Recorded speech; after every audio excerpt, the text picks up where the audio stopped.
Hello and welcome to 7 Minutes of Good News. I'm your host, Kevin Forsyth, and today we will discuss what's going on.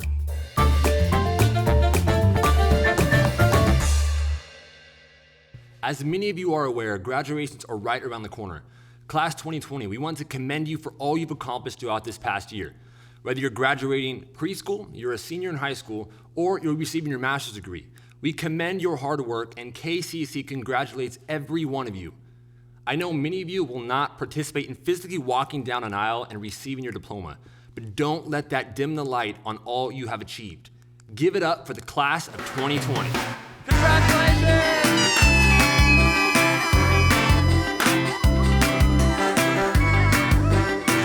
Now, speaking of graduations, we would like to highlight one in particular, Sister Grayson.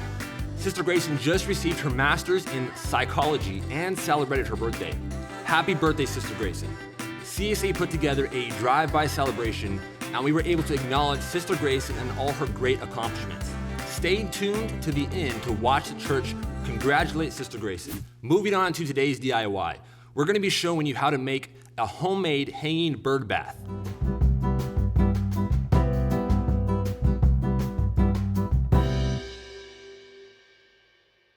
Today's DIY is a homemade bird bath.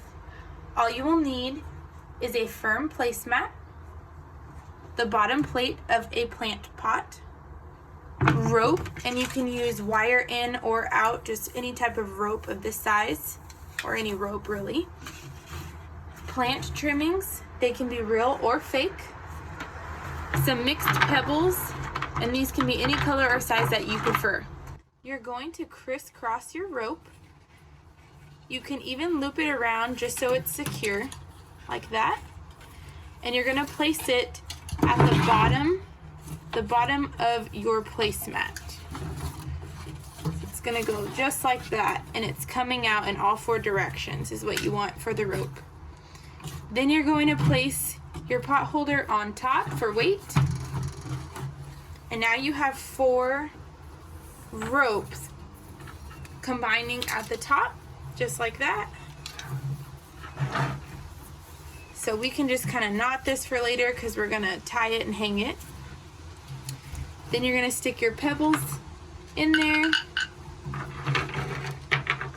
So now that you have your 4 ropes combined at the top, you're gonna slip in your plant trimmings alongside the plate. And these can be done however you'd like, whatever size. I used fake plants.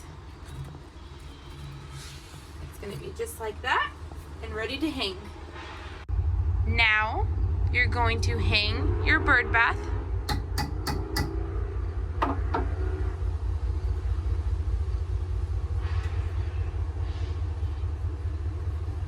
And add water.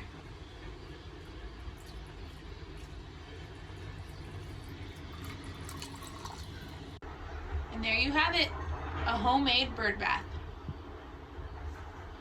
If you enjoyed this bird bath tutorial, email us at outreach@cacofconcord.org for a chance to win your very own KCAC bird bath. You don't want to miss this opportunity. Now on to a few announcements.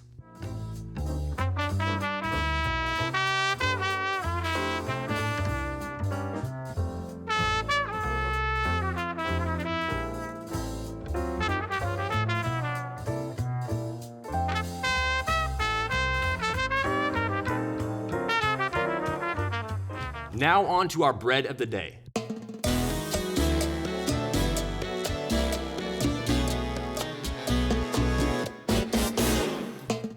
Today's bread of the day came to me as I was getting ready for work one early morning. I noticed I've been feeling a little extra tired than usual. About a week ago, I was doing some yard work in our backyard, and I noticed some movement in the back of our shed. As I came a little closer, I thought it was a rodent. I didn't really want to touch it, but then I realized it was a baby kitten trying to hide from me. I was able to scoop it up into my arms and bring it inside my house. I immediately called my wife to tell her what I found and was instructed to wrap the kitten in a blanket until she returned with food. When my wife arrived, she had bags of food, a litter box, kitty litter, a new water container, a food container, milk, and 2 toys for the kitten. I didn't even have to ask if we were going to keep it. During our time with the kitten, there have been some nights that it wakes up several times to be fed, or it just wants to be held. We are tired and half asleep most of the time, but my wife faithfully gets up to feed her. I ask my wife if she regrets adopting another pet. She always responds with, absolutely not. She is family now. The way she is able to love and care for that kitten, even when it's inconvenient and sometimes interrupts her schedule, it reminds me of how we are to love new babes in Christ. Sometimes it may completely interrupt our day-to-day life, or maybe it forces us to go that extra step. But we must be patient with those around us and care for one another. The church is a safe place, and we must love others the way that Christ loved us and gave himself for us. We need each other now more than ever. That's all for today. I hope you tune in next week when we discuss what's going on. I'm your host, Kevin Forsyth, and KCAC wishes you a great week. And here's the video of Sister Gracie's celebration. We hope you enjoy.